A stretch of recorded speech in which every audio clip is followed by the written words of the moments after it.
In this video, we're going to look at table logging. There's a standard SAP report which basically logs a table. So the report is RSTBHIST. This is the table logging report. You execute that.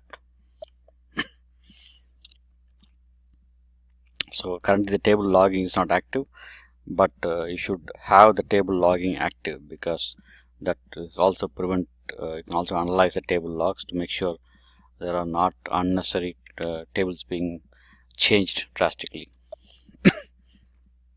Okay, so here, so list of log tables will give you all the list of tables which are being logged. Okay, so here are the list of tables which are being logged.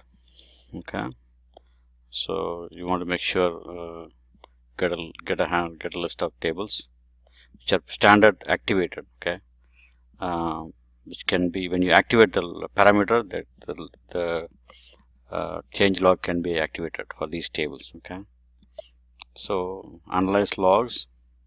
So you can say ALB grid display actual changes upon, also evaluate log, archive logs. Okay, so I put a table here and then let's say example we put a 17.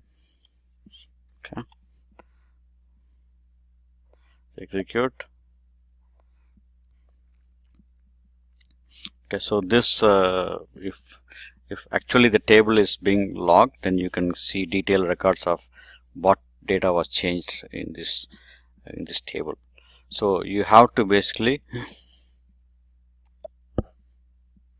okay, so you have to have a weekly review of these tables to make sure these tables are not being